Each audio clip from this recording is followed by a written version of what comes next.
So no matter who you are or where you are in your spiritual journey, you are celebrated here.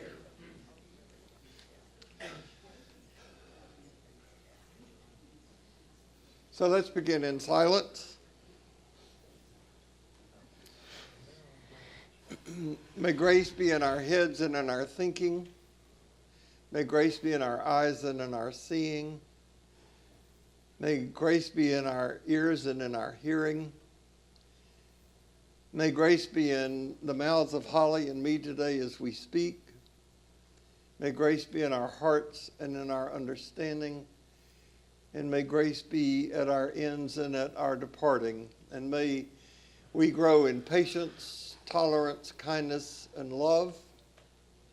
And may what we do here contribute to the well-being of all beings on this planet. Amen.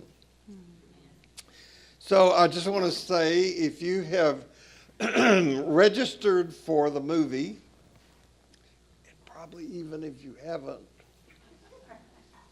it will be immediately will be after the 11 o'clock service in this space. That's why the speakers are set up here.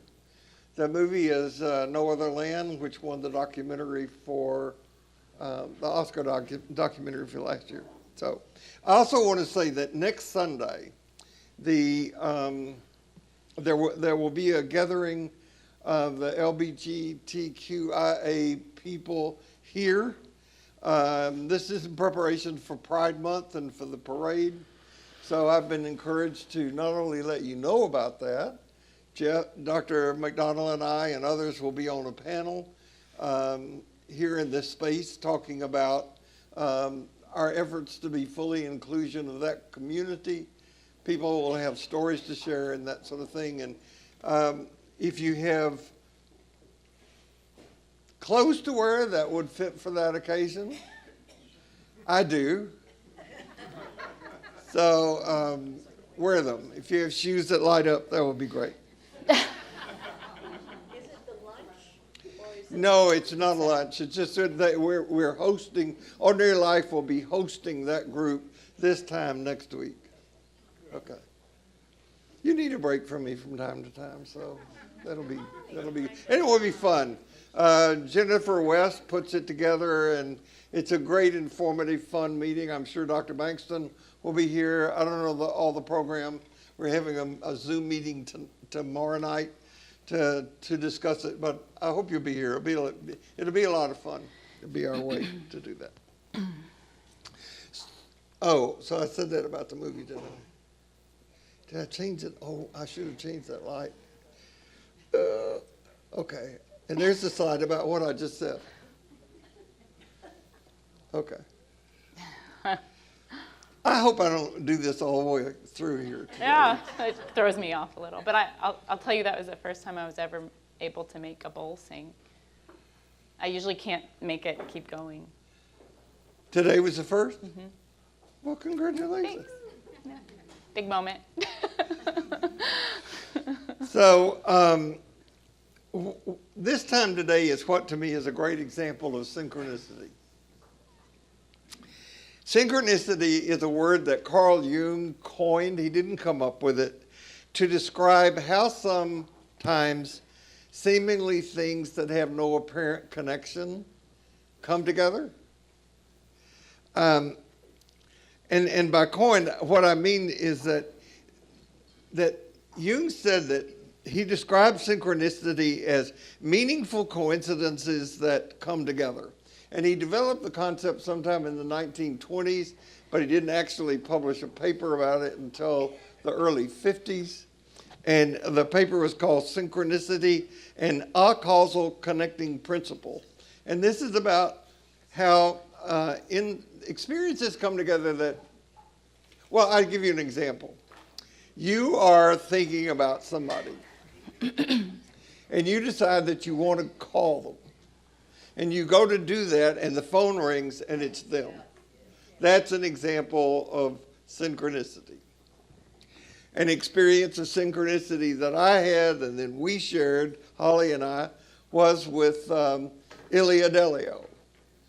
And it was just an amazing experience for me. Some of you were attending Ordinary Life when Sherry and I came back from that Richard Rohr conference and had been so smitten with her. And Ilia Delio says that synchronicity is one of the four things that makes up the energy field that we are part of. And then I found out later that the physicist Wolfgang Pauli, is that correct? Yeah, that's how I say it. But I'm also Texan. So he's one of the pioneers of quantum mechanics, and he also supported Jung's theory about this. So here's what I mean about today. So Dr. Holly Hudley and I are in this rhythm of teaching once a month together, first Sunday, and we're using the linguistic scholar Stephen Mitchell's narrative of Jesus as our guide. And this is the teaching that we're up to for today. Thus, every scribe who has been trained for the kingdom of God is like a householder who can bring forth out of his treasure room both the new and the old. Now, when I was in seminary, I was taught that Matthew wrote this talking about himself. Mitchell's got a whole different take on it, which is really kind of exciting for me to think about. So what you see, and I hope it's in a wise, useful way, is that you have the old and the new here. I'm the old. This is the new. And I hope that we, having been brought forth before you today, will bring something useful.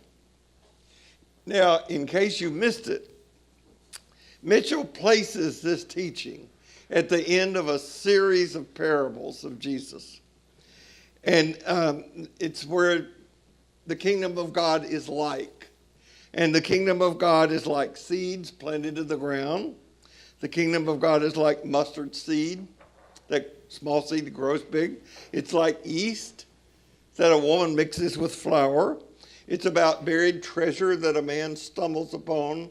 And it's about a pearl of great price. So we've done all of those, and this is kind of the wrap-up to it. So Mitchell sees this statement right here as a kind of summary statement of those parables. Yeah. What I loved about our encounter with Ilia Delio, is just how close she brought the cosmos. I mean, literally right here in this room. And actually, I mean, just the whole event of being here was reliant upon a great combustion event, a synchronicity of elements. So with this last parable in Matthew, I'm trying also to stitch together the very old and this really ancient thing that literally lives in our bones. So stitching together cosmic time, every single one of us is actually quite young, comparatively speaking. Thank you. In my studies in philosophy and religion, I was always drawn to the stories, the myths that could successfully weave together this really ancient and this really new way of understanding. We cannot really conceive of the fact that we began 14 billion years ago. It's like an impossible number to wrap our minds around. The universe, of course, is like a crucible. And cosmic time isn't measured in seconds like on a watch. It's not measured in Xing boxes off of a calendar. It's not linear like that. But sometimes eras moved really, really fast, and sometimes they slowed way down. So it's impossible even to know what does 14 billion years mean in cosmic time. Right after the Big Bang, there was this extremely rapid period of expansion called cosmic inflation. So the closer we are to the moment of the Big Bang, the faster things are moving. During this time, space expanded exponentially, probably multiple times faster than it is today. Back then, it was like bright, hot plasma, super luminous. And as it cooled, it entered an extended period of darkness. That's that next phase that you see bracketed, like a few 100 million years of darkness before stars and galaxies formed. We might call this kind of a gestation age. Where this pertains to our verse from Matthew is that during the Dark Age, molecules bounced around until they bonded to form matter. And those molecules, by all stretches of the imagination, ancient, are in us. So we are new and old. I think it was Carl Sagan who first declared that we are made of star stuff, a super scientific statement. He also said, we are bathing in mystery and confusion on many subjects. It is the stuff of folklore, myth, superstition, and religion in every human culture. Wonder is our destiny. The universe will always be much richer than our ability to understand it. We are the householder, as is the universe, with treasures old and new in our storeroom. So each one of us has, in a very physical and physiological way, have parts of us that are approximately 13.8 billion years old. And actually, physicists say that the stardust in our left arm is different than the stardust in our right arm. So we're multiple ages at once. We're indeed connected to this really ancient and creating and evolving thing. It was never stagnant. We were never meant to just be and then not grow. We also keep expanding. We're the treasures that are formed in this kind of alchemical process. And the tradition that every one of us in this room is rooted in is the cosmic tradition. Very few religions in present model have a way of honoring that openly, especially in our Western society.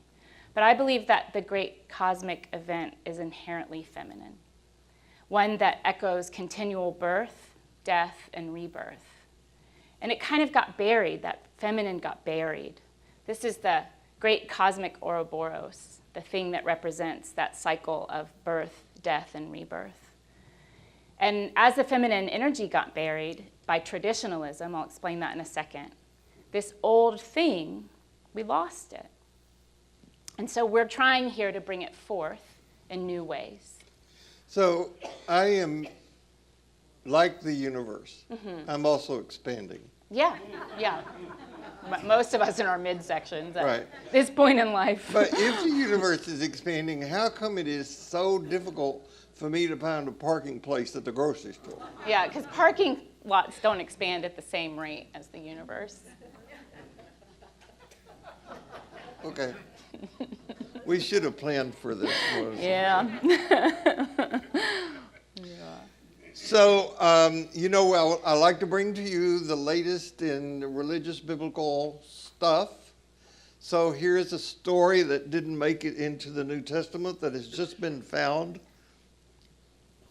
I found it in a shoebox in the back of the closet. So. No, it's a serious story. One day, there was a group of people, and they began to embrace the teachings of Jesus. They had heard him say, if a Roman soldier asks you to take his pack a mile, take it 2. You've heard that. It was a law in the Roman Empire that any soldier could ask any citizen to take their pack a mile, and the citizen was obligated to do it because that was their way to contribute something to the Roman Empire. So Jesus comes along and says, okay, if a soldier asks you to take a pack a mile, you take it 2 miles. And this particular group of disciples was really smitten with that. And they decided that that's what they would do. So they formed a little church around that central principle. As a matter of fact, this was the rule for belonging to the church. If you belonged to the church, you had to agree to take the Roman soldiers' pack 2 miles instead of 1.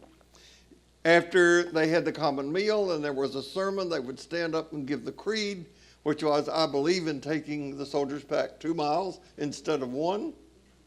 And the little group grew because of this teaching. And it worked. As a matter of fact, Roman soldiers began to hope that they would find a member of this particular group of Jesus followers, because they would take their pack 2 miles without even having to be asked. And along the way, some of these people made friends with the Roman soldiers, and it even brought more people into that group.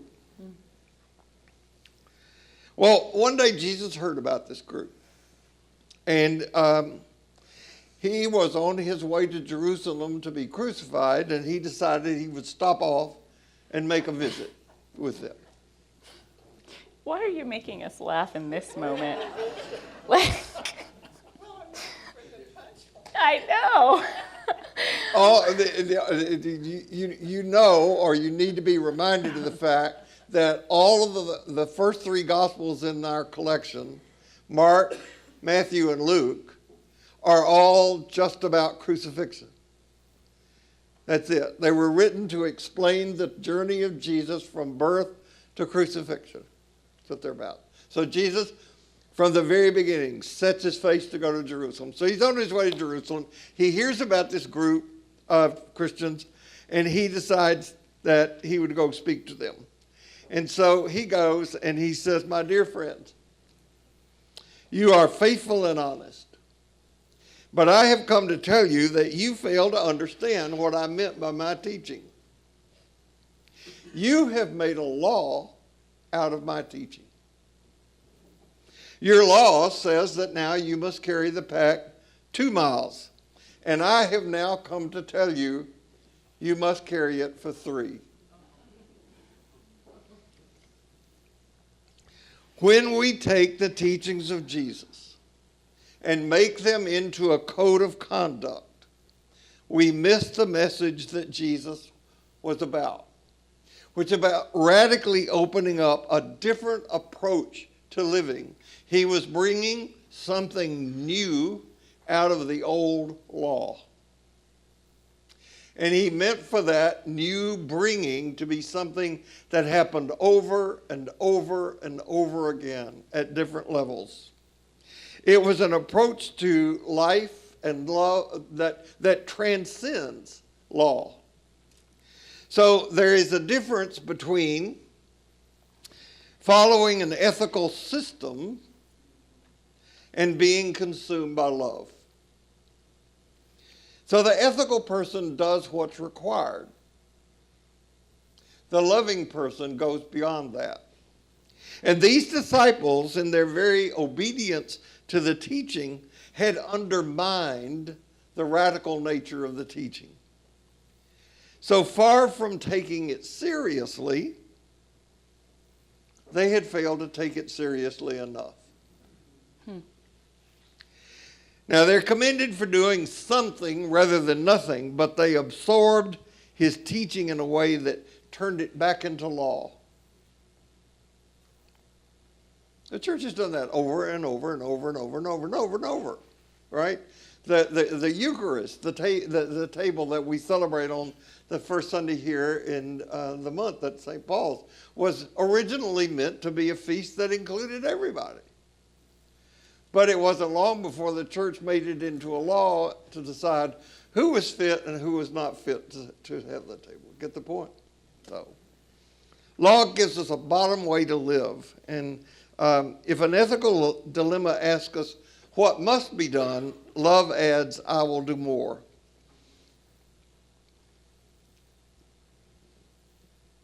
So the ethical compass may not give us a way to travel. Remember, we're talking about the wayless way, not a sure direction.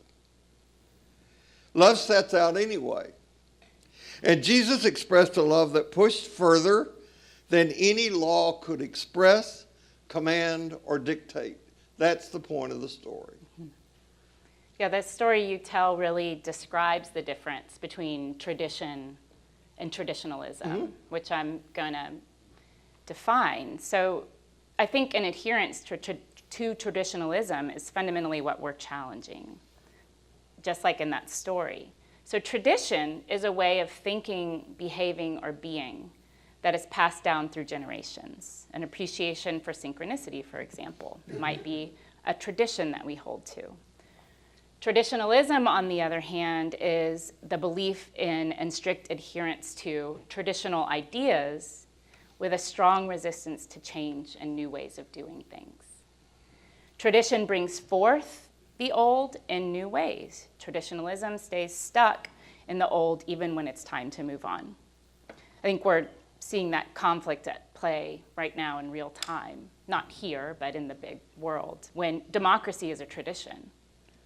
When it gets rooted in fundamental ways of doing things, it becomes fascism, it becomes traditionalism. Okay? Religious traditionalism has enabled a lot of harm. Sexism, racism, abuse, genocide.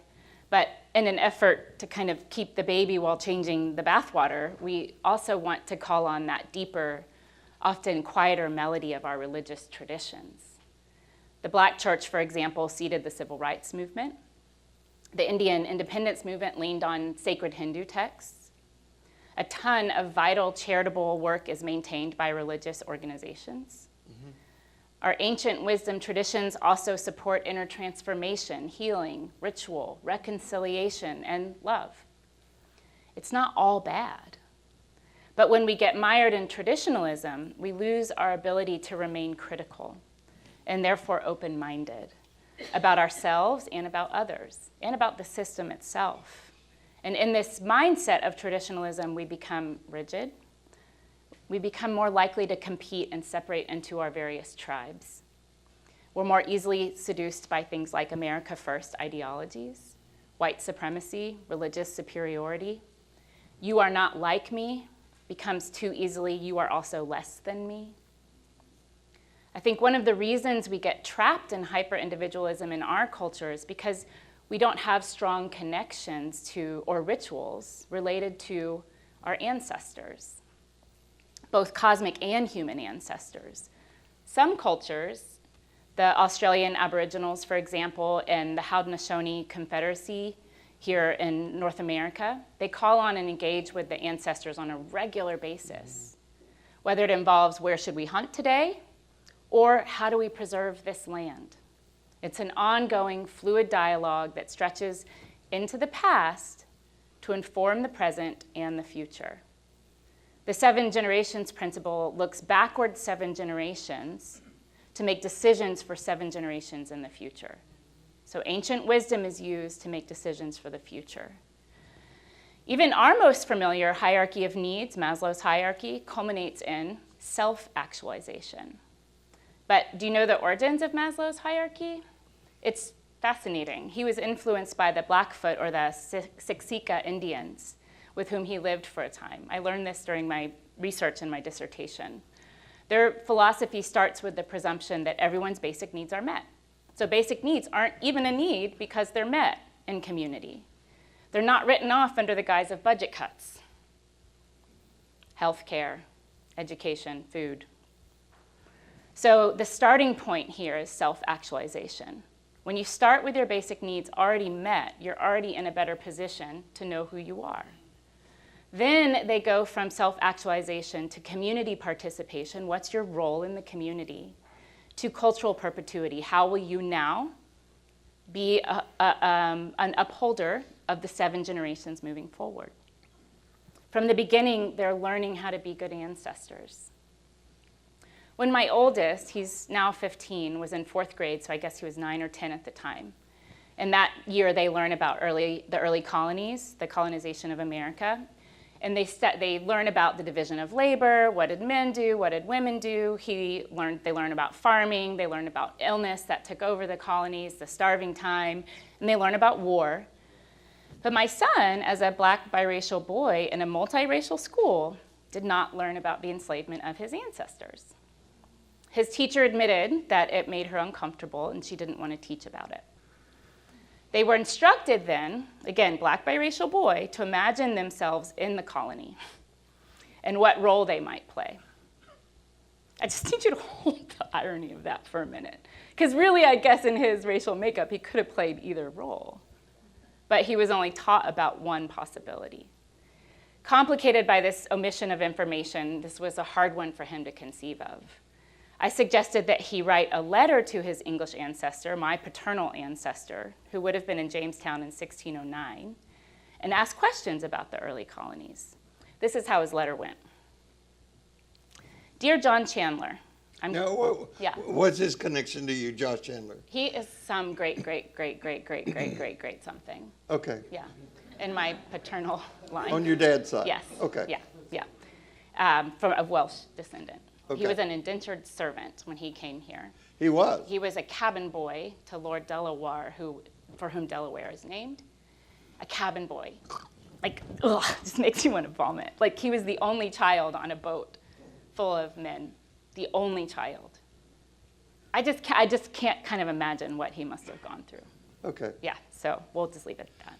But John Chandler then became a successful landowner, a farmer, a businessman. He wrote for a newspaper, the first newspaper in the colonies. But my son Caleb writes, Dear John Chandler, I'm glad you came to Virginia. I might not be here if you didn't. It's impressive that you farmed so much land, wrote for a paper, and held public office. That must have been a long boat ride from England to Virginia. Were you scared? Did you get sick? I'm pretty sure you were there when the first Africans arrived in 1619. Did you know that I'm your descendant? And I also have African ancestry? He was 9, y'all. Even though I am glad you came, I am sad that you didn't think hard enough about slavery. I wonder if you could have stopped it.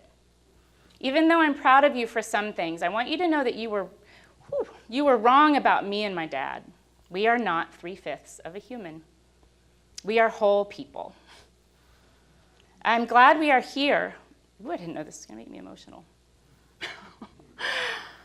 I'm glad we are here, but I think it would have been better if you had invited us to come, gotten our ideas about farming, and maybe paid us. We could have really helped, and things could have been really different. Wow. Sincerely, Caleb. That's amazing. Yeah. That's amazing. Yeah. Really tender kid. So the new can actually heal the old.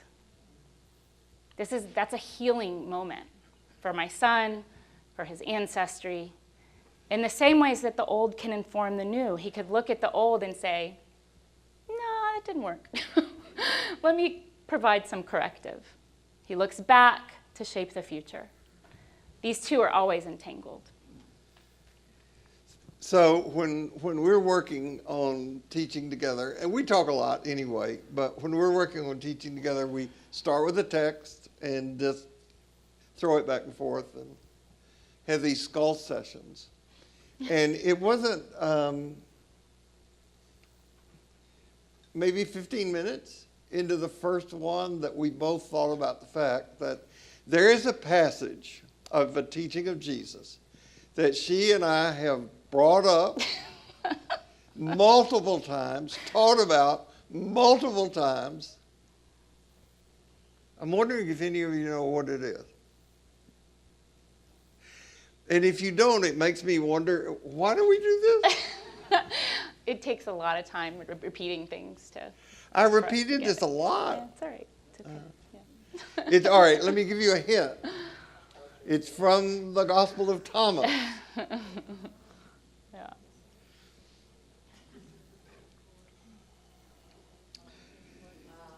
If you bring forth what is within you, what you bring forth will save you. If you fail to bring forth what is within you, what you fail to bring forth will destroy you. I'm confident that this is the teaching that we have used the most or referred to the most since first discovering it. Mm-hmm. Probably. For me personally, that and the Jacob story. But this one is our shared. So this parable today and the ones that we have been looking at are about bringing forth treasures, both old and new. But they are also about bringing forth something that is foreign to us. They're exotic. Like leaven in flour. Something that shouldn't be put in, was put in where it was. It was foreign to where it was supposed to be. That kind of exotic. Like an unwanted, needy bush. Weedy bush that comes from a little mustard seed. Farmers at the time didn't like it. And Jesus said, that's what the kingdom of God is like. So each of us has within us what Jung call the shadow. And the shadow is not something bad. So you can see it in the parables that Jesus taught. Leaven, it was considered bad, but he used it as good. The seed was considered bad, but he used it as good. There's some morality on the part of some of the characters in Jesus' stories that we wonder about, but he makes it good. When we don't bring forth what is within us, it works like cancer in the body. It becomes malignant and it becomes destructive. But, this is the reason we're calling this time today a crucible. Jung said that bringing forth this stuff that is within us can be pure gold. Unless it's brought forth, it's not. But when we do bring it forth, it can be very useful. So we are using this image of the crucible. This is the one I got off the internet about how they make iron or steel by heating metals to this incredible intensity. And a crucible is something that chemists and metallurgists use to keep an explosion from going out. It confines the reaction, right? I went to a foundry once with a sculptor friend of mine and saw this process of making steel and turning metal to liquid fire. It is so cool. It's one of the coolest things I've ever done, or seen, I should say. It reminds me when I was a little kid, they made chemistry sets that you could take home and blow things up. Yeah. That's amazing. Any of y'all survived. And even crazier, they made a set where you could make toy soldiers by melting lead in a pot on your mother's stove and then you pouring ate out of it that into pot? a mold. I am serious. Yeah. It's a wonder everything's working out okay. So every person has a shadow. Shadows. Collectives have shadows. A church can have a shadow. A Sunday school class can have a shadow. A state can have a shadow. A country can have a shadow.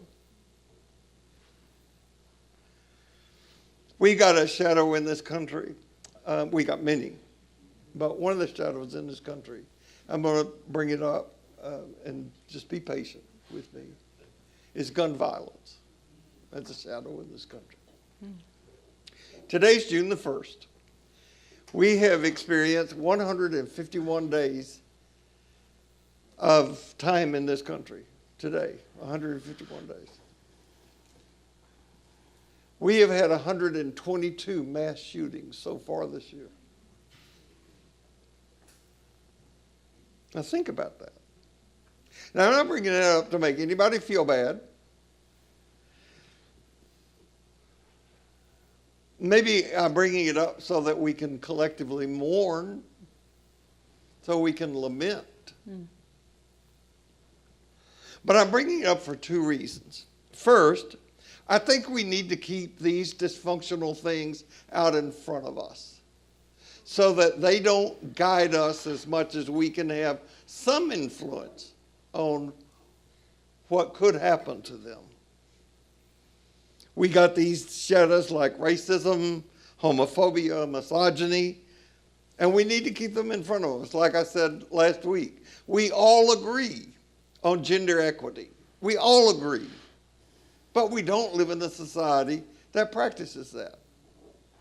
Now you can test that by just imagining that instead of the bishop moving Melinda Owen, he made her senior minister of this church.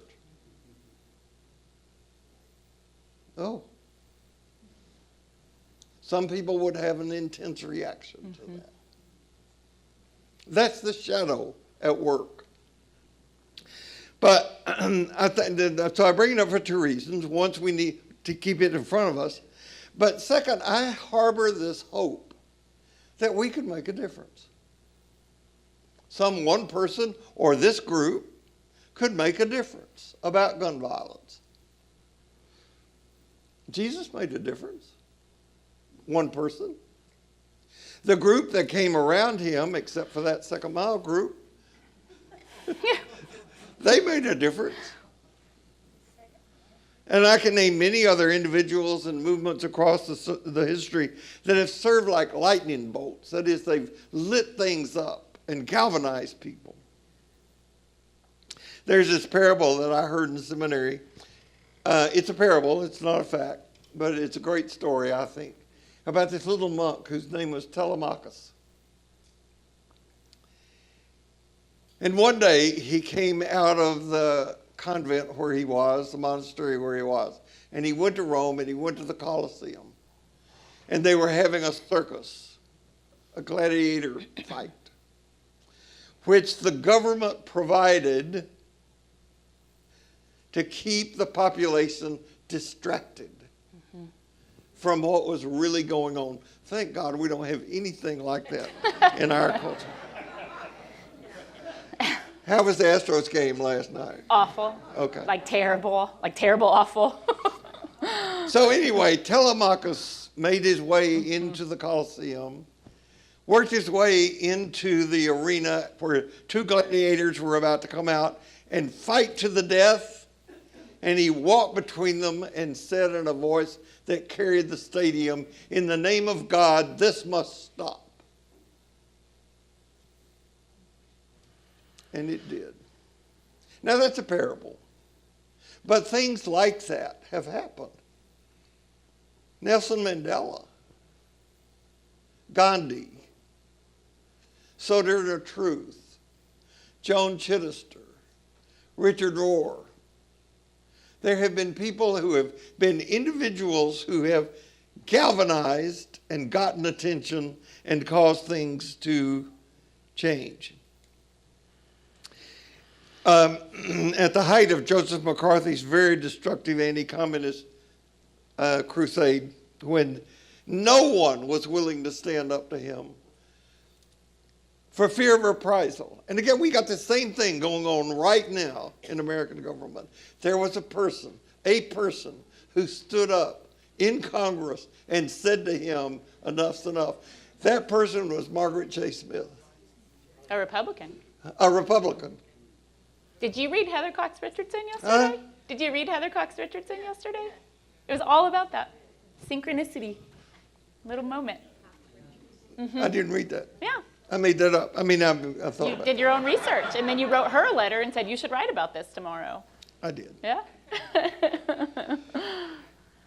Then McCarthy went out after one of the lawyers in his law firm, and a guy named Joseph Welch stood up in Congress and said, and this is what I remember: "Until this moment, Senator, I think I never really gauged your cruelty or your recklessness.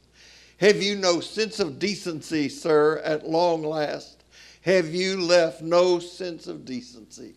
And that stopped it. One person. And I harbor the notion, the hope, this crucible that we're in is a crucible of hope, that something like that can happen again. If not a person, a group, to find the power and the place to speak in the name of what is good and what is just. And my faith and hope is that each of us, if he or she does her own work, can be part of creating that crucible of hope. This wayless way that we're on is quiet. It's more of a whisper than a shout, which is why we don't often hear that voice. It prizes process over outcome. Poet Annie Lightheart called it the second music. And she writes, "It's a sound we set our ear to with intention. The children in the yard, a train in the distance, then birds. We set our ear to it as we would to a heart. So it's not necessarily full of public accolades and awards. Sometimes even our closest others don't know we're on this path of the wayless way. It's also inherently relational, not individual. I think last week you said something like we walk this path that no one has been on, but we walk it using the markers left behind. Mm-hmm. The way of wisdom does not often garner attention the way power and influence does. You won't get much for learning how to bring forth the old and transform it into something new. And we're teaching to that sound. How to stop and notice, how to observe, how to love, how to be containers for all of this in a world that feels increasingly hopeless. This is our act of hope, showing up here. It's not always loud, as I said, and it doesn't shout, but it puts one foot in front of the other day in and day out and tries to respond to the world's pain. I think one tenet of wisdom is to observe what is, to respond to it as we are able, and to pick up the pieces where we can. It's not something you or I get or attain.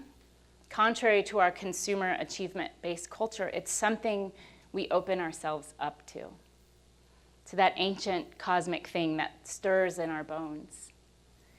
I want to provide two really concrete examples of the ways that the new and the old intersect in the world today to create crucibles of hope. The first one is far away from here. The Babemba tribe in Africa, they're in Zambia, they're in South Africa, they're in parts of the Congo, practice restorative justice to repair harms, restore relationships, and reintegrate individuals into the community. They do what's called a forgiveness ritual so that when a young person messes up, where the youth in the village, the youth is brought to the center of the village, and the whole village gathers around that youth. And each person, from the youngest to the oldest, especially the oldest, recount all the good things about that young person. They highlight their positive traits and contributions, and they remind them of their essential worth. This process can last days. It's an effort to draw out their inherent goodness and remind them of their value to the community. One of the things that gets wrecked by a culture of individualism, like the one we live in, are rituals like these. Rites of passage that carry us from one important threshold to another, that help us make meaning in our lives and help us know who we are. I would love right now for a community to gather around my middle son. He is struggling right now. And just remind him of his goodness. We did this as a family of 5 the other day, just went around the table and just filled each other up with what do we love about each other. And it wasn't enough. It was a moment in time, but if a whole community gathered around, what magic. Or what if near the end of an elder's life, we gathered around him or her and filled their soul with gratitude and love as they prepare for the next great adventure. I thought you said you had 2 things, but there's this. All right, I'm going. All right. So one of the things that we're saying about this process of being willing to bring out of the deep and bring into awareness what's old and new so that we can create something new. What happens when the old and the new collide? That's the source of hope. For one thing, when it happens, it takes us deeper into the source of moral integrity. And again, to quote Jung, integration is about being one. Integration, being one. And I remember, and I told Holly, this is not in the notes, that when I first started in doing Jungian analytic work, I asked the guy I was working with, could you give me an example of somebody who's got all these great integrated qualities? And he said, no, I couldn't, because they don't stand out. They're not stars, right? But that's what we admire in our culture, is people who are luminaries, who are stars. And the second thing is that it equips us for being intimate. Intimacy with ourselves equips us for being intimate with others. There's a law that is as sure as the law of gravity. You will be able to love someone only to the degree that you love yourself. And you will permit someone to love you only to the degree that you love yourself. So if we long for hope, the first step is not to look at the outer world and wish for things to be the way we want them to be. That's almost always the ego's desire. We've got to move beyond that self-deception and self-delusion. There's a joke, old joke about the drunk who is on his hands and knees under the street light, searching and searching, and somebody comes up and says, "What are you looking for?" And he says, "I'm looking for my house keys." "Oh, where did you lose them?" "Over there, about 3 yards over there." "Well, why are you looking here?" "Well, because there's more light here." Right? What was lost was in the dark. We must bring forth from the treasure, out of the darkness. So the wayless way means sometimes we go to detours, or we have to walk through debris. Sometimes it means finding a dead end, have to turn around and start over. On the wayless way, we look for the key where it is sometimes the most difficult and the darkest. So if we are to experience hope, we must begin by stopping blaming others. We must take personal responsibility. We have to be willing to hold the old and the new in our hands at one time, that is, to embrace paradox. And we have to be willing to dwell in and with the mystery. Life is a mystery, not a problem to be solved or something to be fixed. So hope is an act, not a wish. Hope is, to borrow Maya Angelou's line, knowing why the caged bird sings. And remembering, as that tattooed woman we had, Nadia Bose-Weber, says that even in the worst of times, people have made poetry, sung music, and made love. Right? I have a tattoo. I really like my tattoo. Huh? I really like my tattoo. I'm going to get one. Okay. It's Josh's handwriting. Life is knowing that, like a loving mother, sacred mystery does not and cannot protect us from life's hurts. But, like a loving mother, nonetheless, loves us and holds us tight. So it wasn't a mess up. I said I had two things. And here's the This is where my text ends. This is where he doesn't know what I'm saying. And she said she had a surprise. Sweating. So one person in this room is a little nervous, and it's not me. But this second example of hope is right here in this room. Sometimes a crucible is more of an energy than an object, a way of sharing love, and over time it slowly transforms you. I am really lucky, we all are, to have an elder in our life. He's not older than everyone in this room, but he's my elder. I beg your pardon.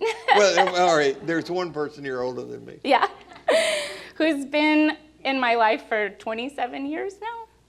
There are times when we need another person to help us carry our gold until we're ready to transform it ourselves. So in more ways, I love this picture of us, than I can count, and in way more time than we have left, I could tell you how Bill has been my crucible.